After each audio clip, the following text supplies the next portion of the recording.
kick things off, our main story tonight is about the box office slump and what everybody seems to think the answer to it is, or why it is, or who it is, or what it is.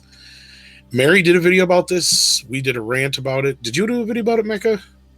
It's coming. It's coming. I decided to go with Jerry Ryan's owning an SJW first. But yeah, we're going to talk about that a little later.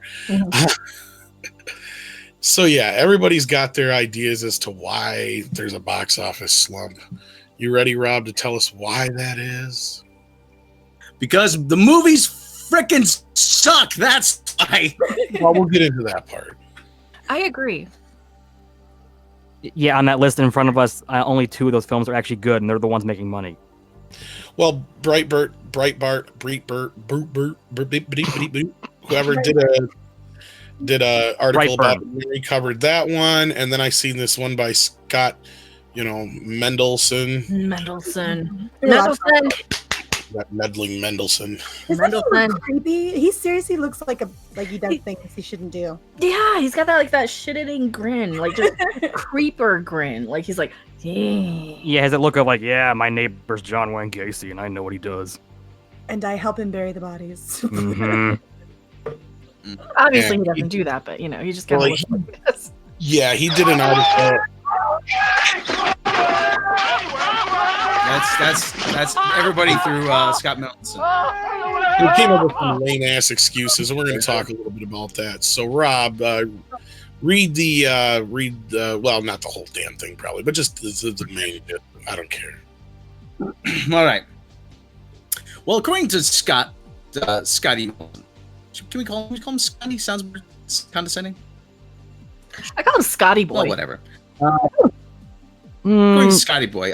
Yeah, it's not Star Wars that ruined the Hollywood blockbuster.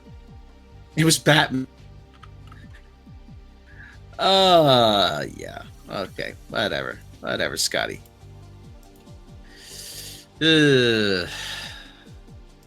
I'm exhausted just thinking about it.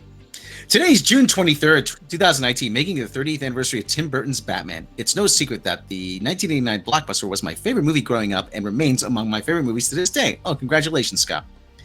Whether the Nolan movies, especially the first 2, or Burton's own Batman Returns remains the superior live-action Batman movie, the Michael Keaton, Jack Nicholson gothic action fantasy still holds up as a one-of-a-kind blockbuster spectacular.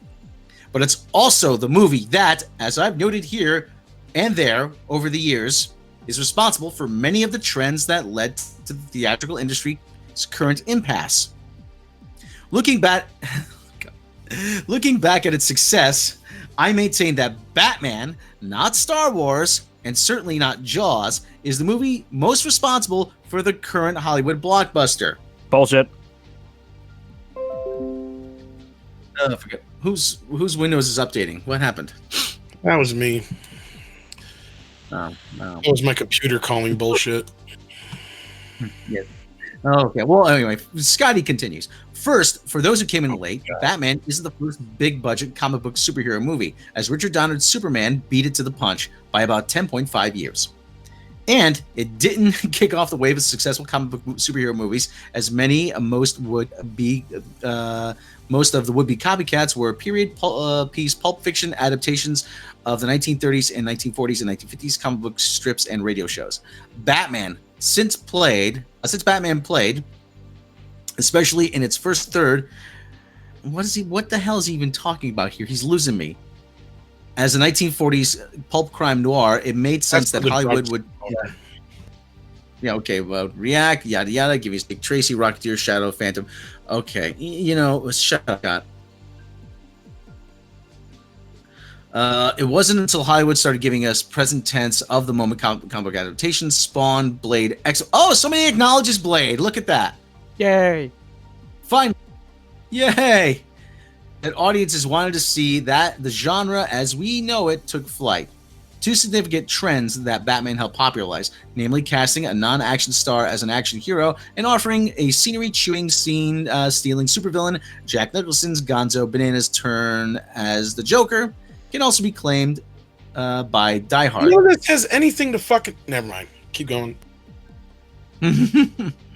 Well, but he's saying that's why.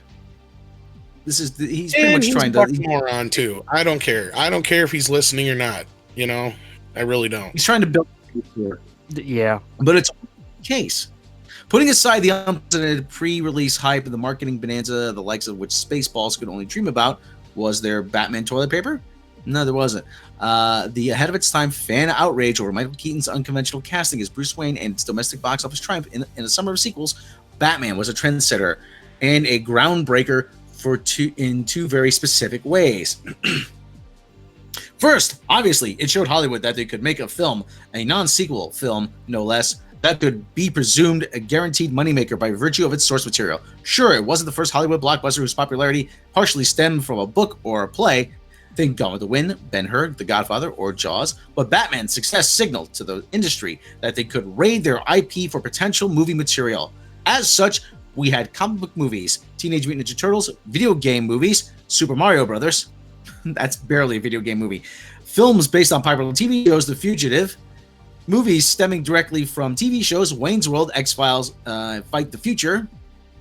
And films based on theme park rides, Pirates of the Caribbean, Curse of the Black Pearl. He's going a long way for this. Listen, Scott, what he's just I telling could me. argue half of this shit.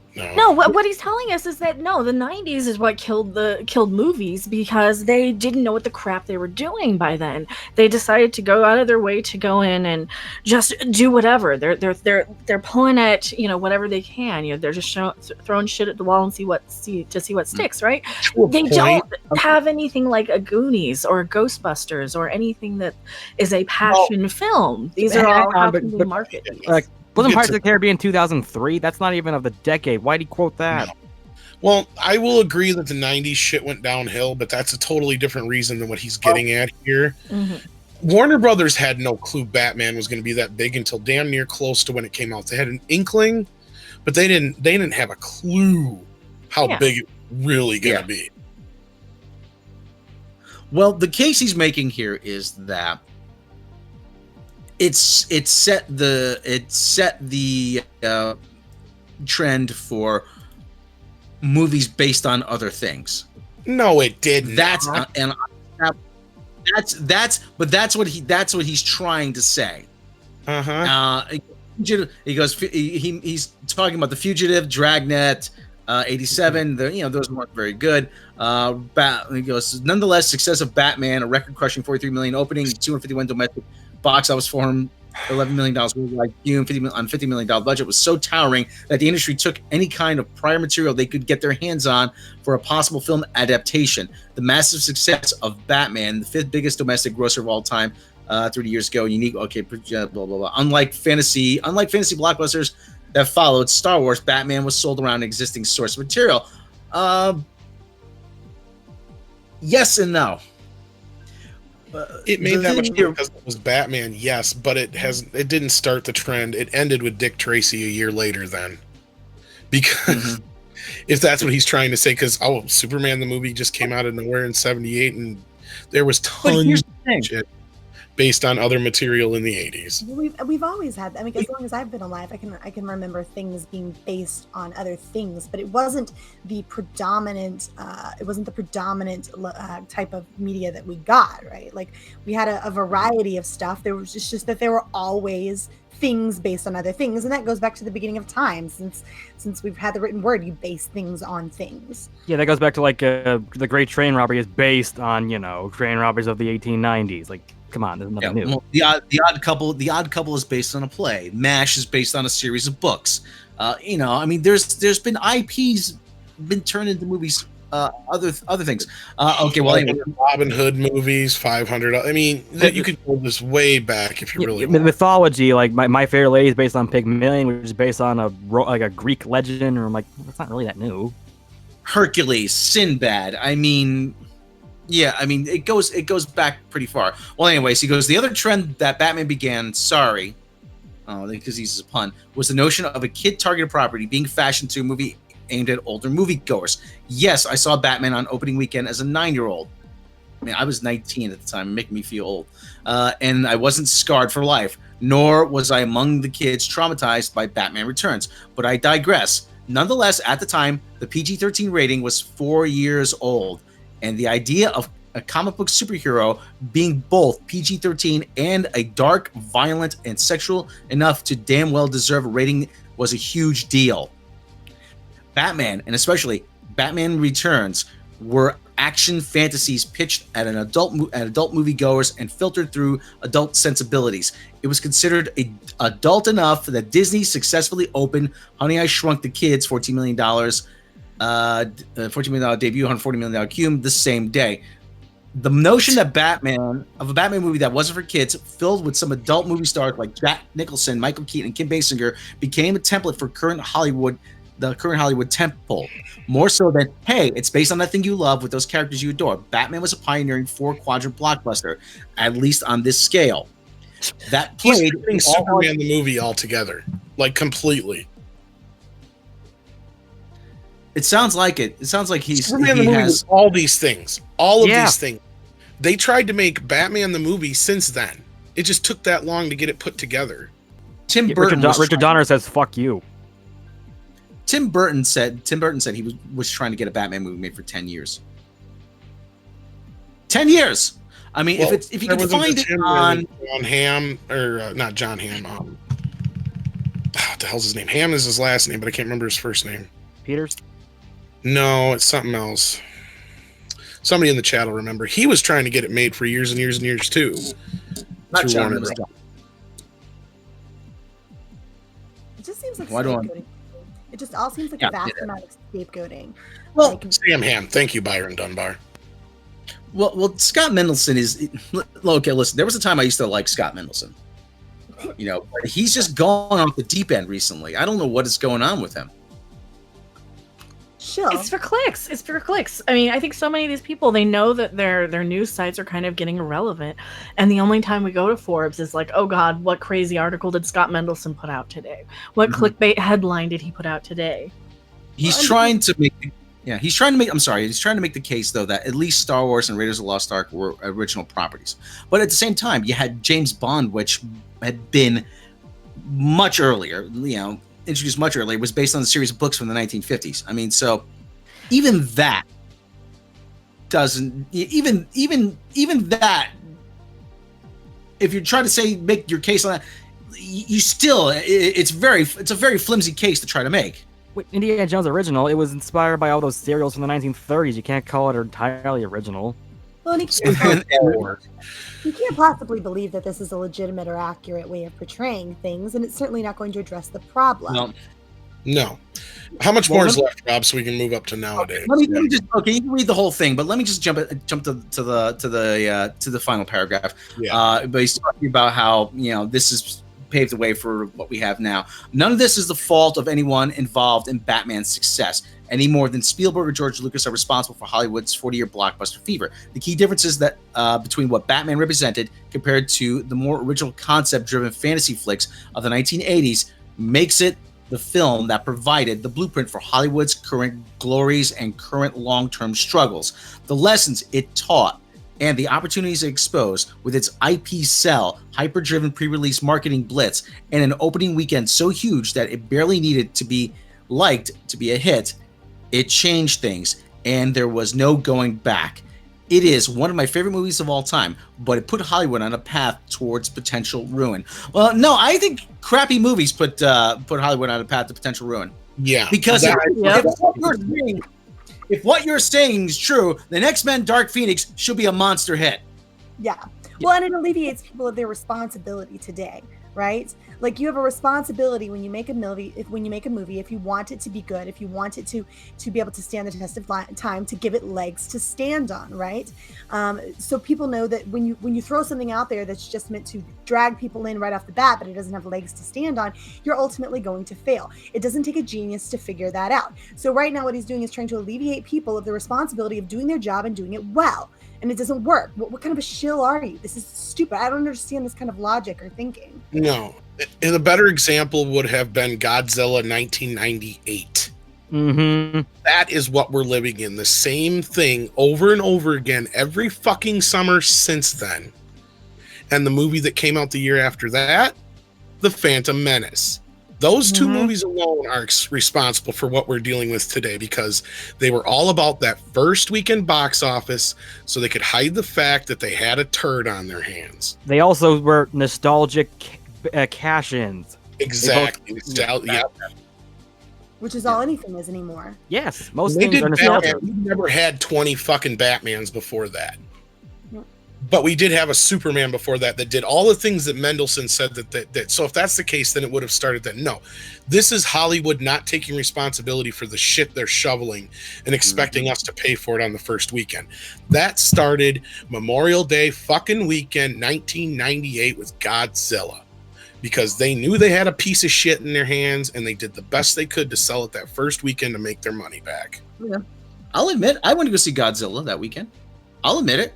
I did. Hey, I did too.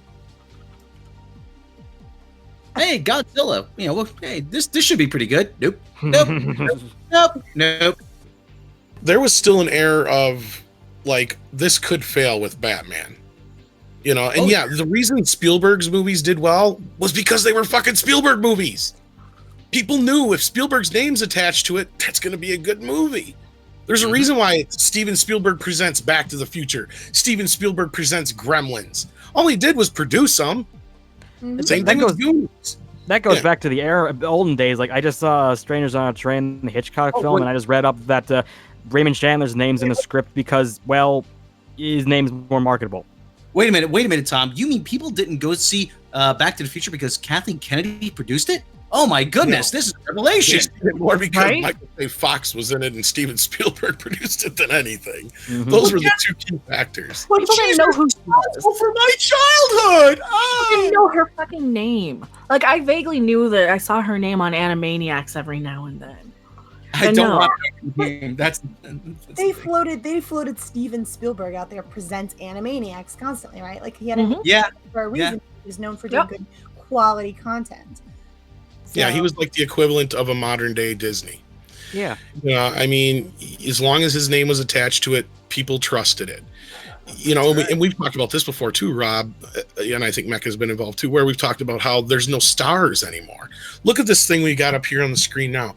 The only movie star that's up here, really, is Robert Downey Jr.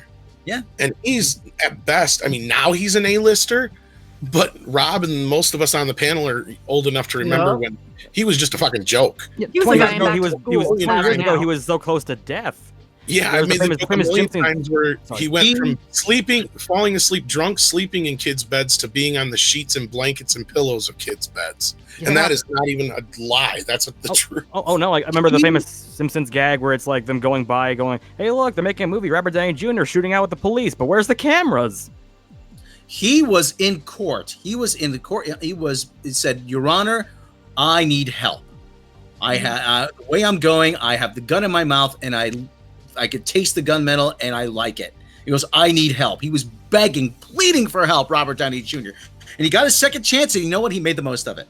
Yeah. And like you said, he's right now the closest thing we have to movies. Tom Hanks is sort of Tom Hanks, I guess you could say, with Woody. Yeah. But he's not telling Toy Story. No. But Tom Hanks, people like Tom Hanks. People go see movies with Tom Hanks in them. Hey, Tom Hanks in the movie stuff. Like America's uncle or something. He's Yeah, well, grandfather. Yeah, at this you don't point. see 6-year-olds going, I loved that movie. Tom Hanks was amazing. Right. His performance captured everything I needed. You don't hear that.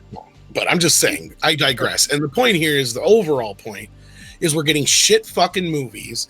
And this takes me to that Breitbart article that you did with Mary, where, you know, they're talking about, oh, there's all these franchises and they're top tier, you know, franchises and they're golden gooses. That's the word they use. None of these franchises are technically golden gooses that we're talking about.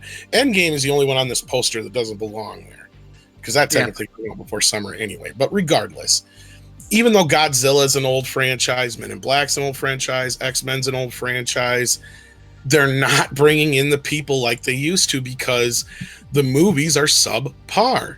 Yes, out of all these, I know a lot of people did like Godzilla. I mean, I didn't care for the human side of it, but I love the monsters. Other than that, I can see why it got mixed word of mouth. Yeah. Child's Play is another one that's getting mixed word of mouth, and that thing will be lucky to make its money back.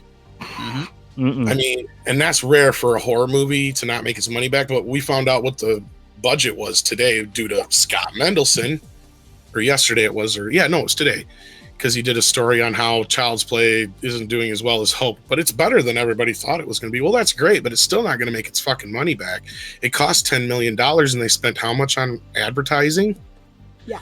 And MGM's distribution deal is shit, so they're going to see nothing out of the foreign sales. They're going to hope the video saves their ass.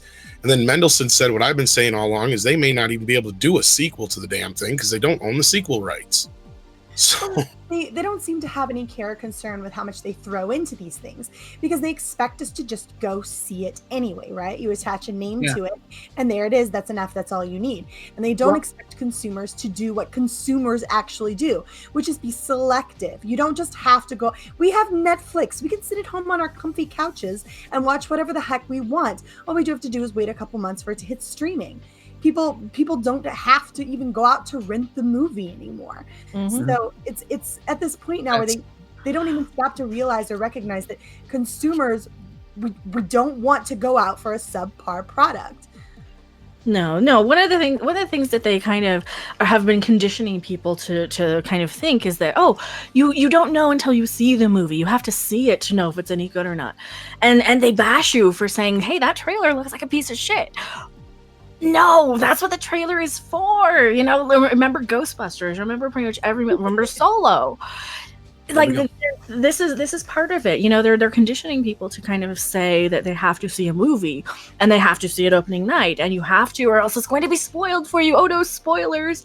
And I'm kind of at the point where I just don't care if I get spoiled on some of these movies. Like I didn't care if I got spoiled on Endgame. Well, and we're happy to let other people be the guinea pigs at this point, right? Because remember back in the day when hair plugs were like super, super terrible, and you look like you had like ants running across your head, and like we waited a long time.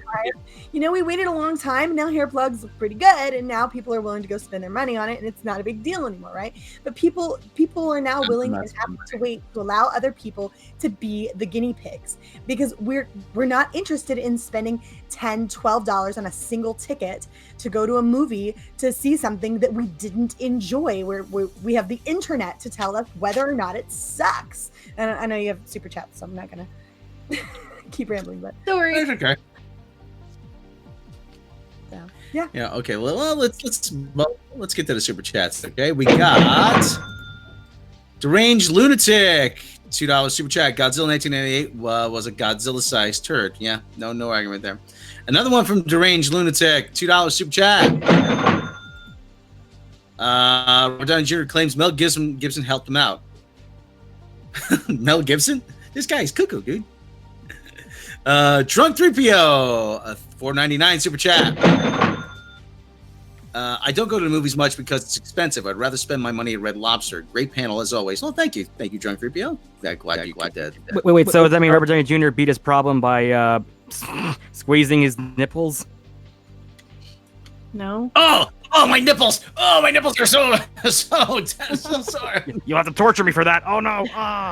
But yeah, Drunk 3PO is right. I mean, it's so much. I would rather spend $15 on a super chat than spend $15 on a movie sometimes, because some of these movies are just like, I don't want to be bothered. I'm gonna go to the movie theater, have to get there a half an hour early, just to make sure I get something to drink and popcorn or whatever, if I want it, and then you have to like go through and sit through half an hour of commercials. You have people next to you shining their goddamn phones in your face. Of course. And then the movies are not that great anyway, and they keep insulting us. So of course I'd rather just watch something at home and not deal with that crap. Oh, we got more super chats. Ryan, 187, $10 super chat. Thank you very much. From your local sheriff to my Facebook peeps. Thank you very much. Alexander Wilson, $5 super chat. Interesting that Downey has only been in one non-MCU since the beginning 2013. It tells you a lot. He knows where his bread is buttered. No, I think he's done a couple other ones, hasn't he? No, he's been in a few movies. Yeah, he did like one every other year between. Yeah, like smaller movies. Yeah, you might want to check on. He's done at least a couple, at least a handful. Maldacito, 1904. I need quality to spend theater prices and crowds. And the other thing too is, that's a good point. Going to the movies has gotten much worse over the last few years. It really has. Right. Well, and before you go down this road, because I know the road you're going down, I just want to kind of jump back to something that was kind of before a little bit here. And that is, we've been noticing the trend is changing. And I think the audience has caught up with it. And that is, they don't have to wait that long for the movie to come out on video now. Yep. Like 2 months. Oh, 2 months. It's getting shorter. If you had to wait a half a year, and God forbid the movie was a hit, you weren't seeing that shit on video for 2-3 years. Right? You know what's funny? There was a controversy when I think Alice in Wonderland 2010 came out that I think France boycotted because the film was coming out like in 4 months on DVD, and everyone thought that was sacrilegious. Now it's like 2 months. Fuck it. 2 months, 3 months. Yeah, and we'll get more on that in a later story. But yeah, Rob, go down that road with the shitty experience, because I hate it too, especially when I'm spending $15 on a ticket. Mhm. I'll tell you the quick, but just before that, I'll tell you the quickest turnaround I ever saw in a movie was the Vanilla Ice one, Cold as Ice. It bombed. They beat that with that Justin from Kelly movie. It was like really? Yeah. Oh, that's right. But anyway, back to that. I mean, I don't want to go. Okay, yeah, the theaters are more comfortable. The sound is better. Digital projection. But I have to deal with people and their cell phones and screaming kids. Yes, all the fucking kids. Don't take your 2-year-old or your baby to a movie. And Ugh. God forbid you should have to pee in the middle of it, because then you can't pause it. You can't do anything about that. You just have to sit there and endure being distracted by your bladder screaming at you. Mm-hmm. When I went to see The Force Awakens, there was a little kid, maybe 3-4 years old. That young. He was running up and down the aisles. He was climbing on the back of the seats. He was making all kinds of noise. His parents, his mom and dad would say to him, "Sit down. You have to sit down." And he would say in his little voice, "No, no." And during the climactic scene, that's when he started to cry. Of course. And that's not an isolated incident. Nope. No. I had some dumb people someone next to me shining her stupid cell phone right in my eye during like one of the climactic scenes in It.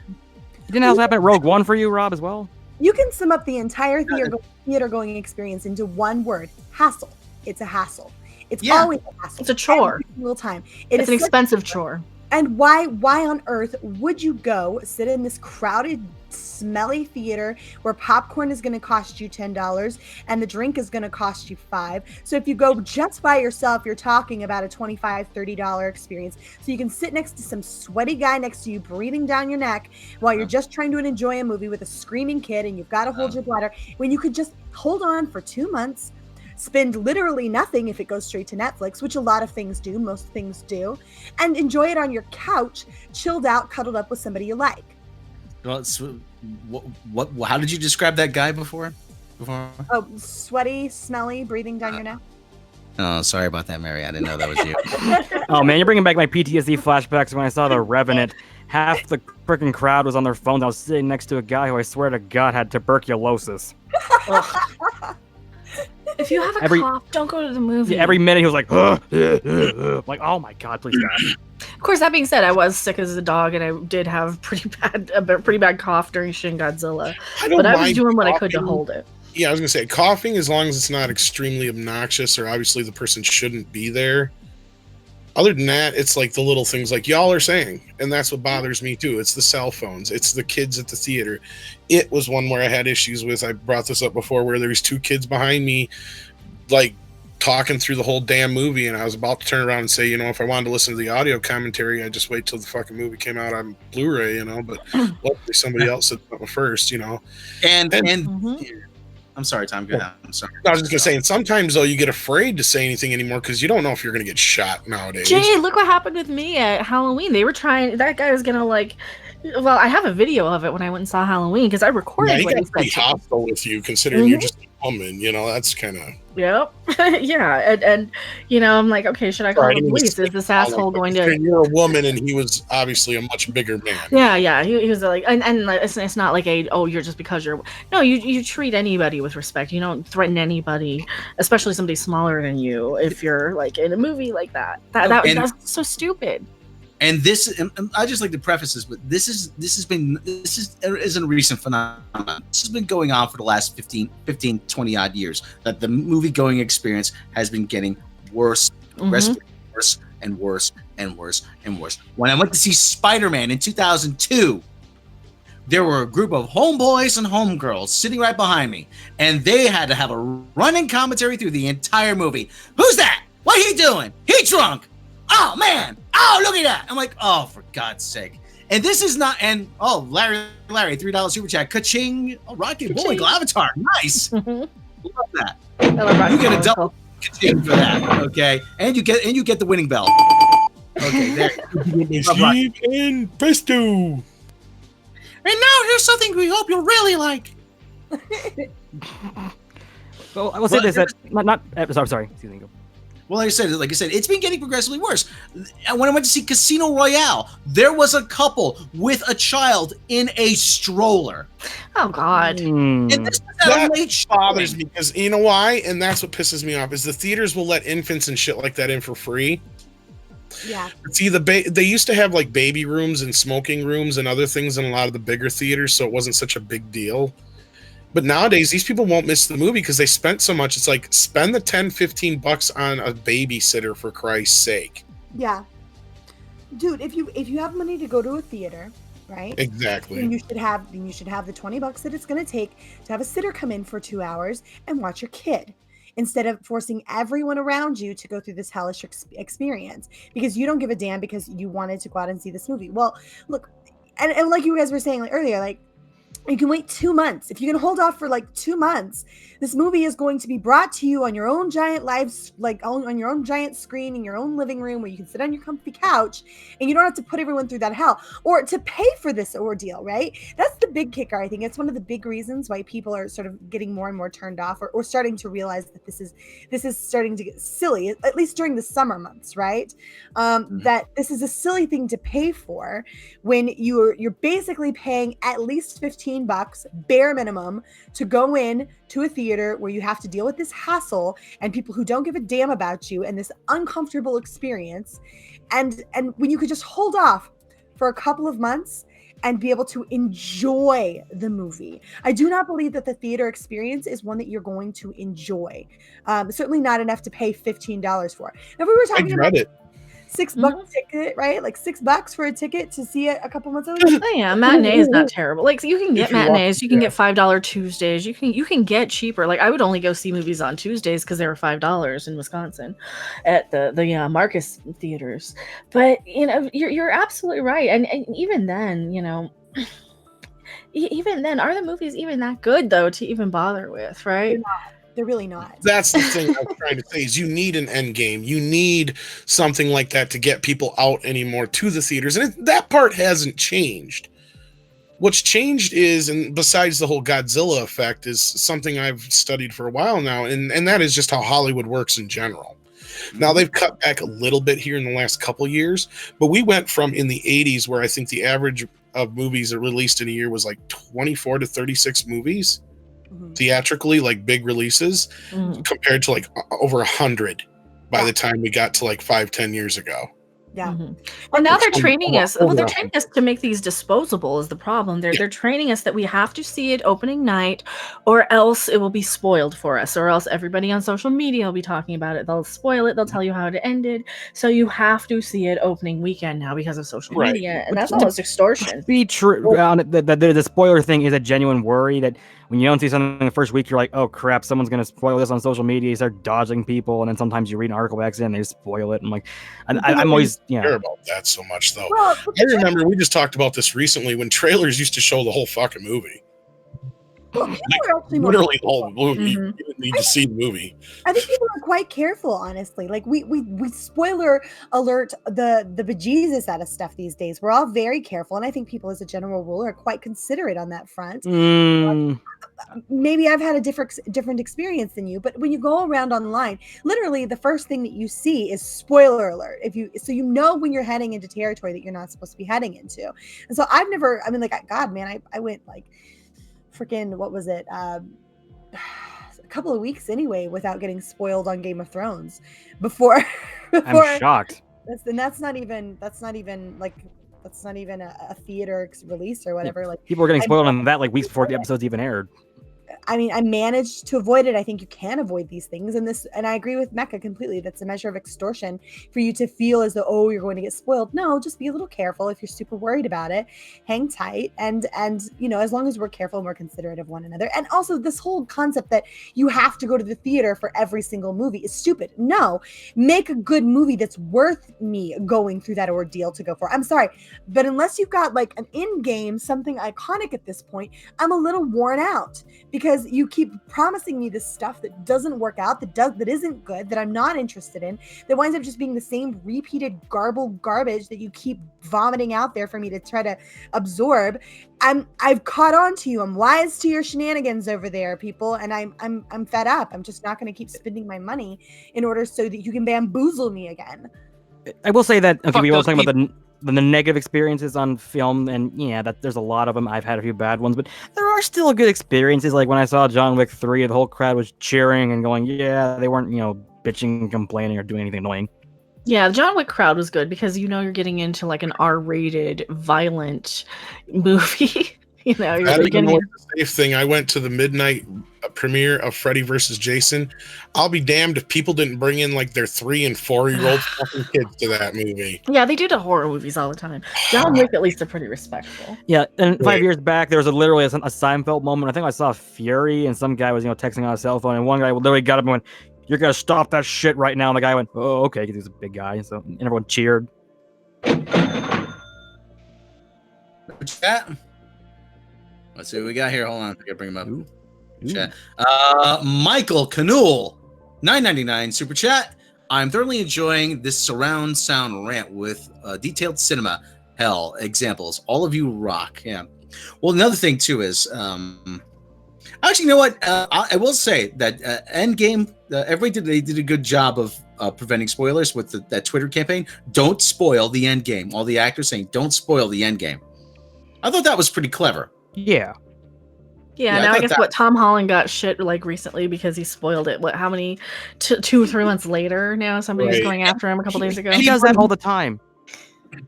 Anybody who wants to see Endgame has by now. I was gonna say it's been out long enough by now that I know. That's why I'm like, if it's like 2 months out or a month later, and you haven't seen it yet, I'm sorry if I don't give you a spoiler warning. In some instances, I understand, but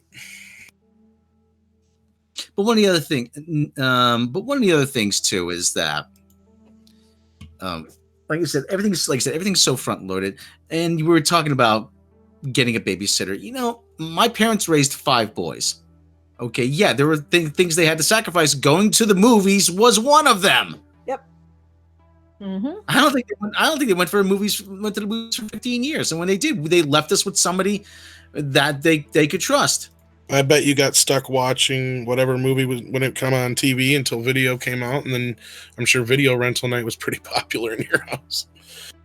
No, there was no video rental night. Back in the 70s, there was no video rentals. Finally got to the 80s, though. You guys didn't get a VCR.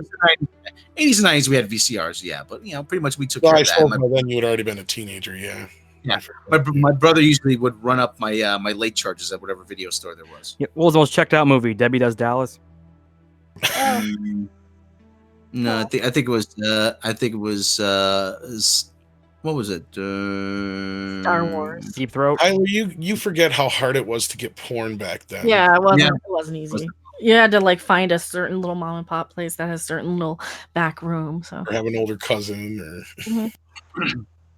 No, you'd rent the 5 or 6 big movies that were at every video store. Mm-hmm. You just didn't do the Disney sandwich though. That was the thing. The Disney. But yeah, let's wrap this. We can move on to a similar story that kind of has to do with what we're getting at here. And part of the reason people don't want to fucking go to the movies, they don't want to go see crap. They've been burnt too many times by so many overblown movies that the trailers lie to them. Mm-hmm. And even Marvel movies included. I mean, I've felt a lot of kickback on, Endgame. Not a ton, but a little kickback. And I don't think any of that has anything to do with Captain Marvel. I think it has to genuinely. I knew this was going to be a controversial movie because it had a lot to live up to for me. I have yet to see it again to see if it still holds up. So, there's certain people that have not liked it at all. So, Also, popularity. Like all the movies that have made more than $2 billion, there's a massive audience that are like, yeah, it's overrated. Didn't deserve that. Well, you'll get that, And yes. we give it a lot of wiggle room because we recognize that it had to wrap up, 11 years worth of a franchise, right? So a lot of people are very forgiving of the fact that the movie itself, while not lackluster, it was certainly crammed and loaded full of stuff, and it could have flowed a little bit better in places, and some things Mhm. done a little bit better. But we give it a lot of wiggle room because we recognize that what it had to do, its job, Right. was incredibly monumental, and it did achieve it impressively, even considering what it had to do. But it had a job to do, and it was a big job, and it was a big task, and it succeeded, but it wasn't a perfect movie. It's like Return of the King. A lot of people give it shit for, having 5 endings, but most people are okay with it because of how big the trilogy was. Well, I was just going to say, people didn't give The Hobbit the same pass they did No. Rings trilogy, because like Endgame, the Lord of the Rings trilogy had done something that nobody had ever done before. Endgame has done something now that nobody has ever done before. Now, what won't live up to it is 10, 15 years from now when they have the next, whatever the Avengers thing is that they lead up to from here on out, and is it going to live up to this hype? Oh, hell no. Yeah, Avengers 25, the return of Loki once again. Well, just think about it for 2 seconds. Aren't you exhausted? I mean, aren't you Yes. exhausted after 11 years? Kind of. Building up to this, it was an exhausting ordeal, and of course, it was a ride that I'd happily, I was happy I took, but I don't know that I want to get on this ride again. I'm exhausted. I'm tired. I want to do something new. Mm-hmm. There aren't any middle of the road movies really anymore either. That was one other point I wanted to bring up, and that's Yeah, I've been saying that for a while now. Everything has to be a huge blockbuster. And what little road of the moon little road of the moon middle of the road movies we do have, which you could even throw like Child's Play in there, don't perform when you have situations like that. Well, they were stupid to put it up against Toy Story. That was one thing. They thought it'd be counter programming, but instead no one saw it. They just went and saw Toy Story. Well, there's times where counter programming works, and then there's times where you're better off not even trying. And one of those times is going up against a Toy Story movie, for fuck's sake. Because what did we say, Mecca? Like months before this, we're like, every parent and the parents are going to want to go see Toy Story 4 more than the kids are. So, exactly. But yeah, there's more parents who grew up with Toy Story, because when was the last one? Like more than a decade ago, right? I want to say 2010. Yeah. 2010. Yeah. So no 8-year-old It was knows 2010. might, or if they have, they grew up with it on DVD or something. If then. Right. And Child's Play should have been released either 3 months ago or 3 months from now, like Christian Garcia says in October. Yeah. Even the problem is like the previous movies were direct to video, so was the fan base even big enough to actually sustain it? And actually, the fact that pissed out the fan base. No. The problem is a large part of what you would have for a fan base doesn't even know that the series is still ongoing. Yeah. Oh, no, yeah, the dude like didn't want to me, see it like because me. it's a bullshit remake. Yeah, and now that this remake's out there, a lot of people and remakes just turn people off in general. I mean, the last thing most people want to see is a fucking remake. They're like, I'll just go watch the original. Thanks for watching, and if you like this video, why not subscribe and click the bell icon for all the latest content? And be sure to check out our other videos. Stay tuned because another video is coming right up.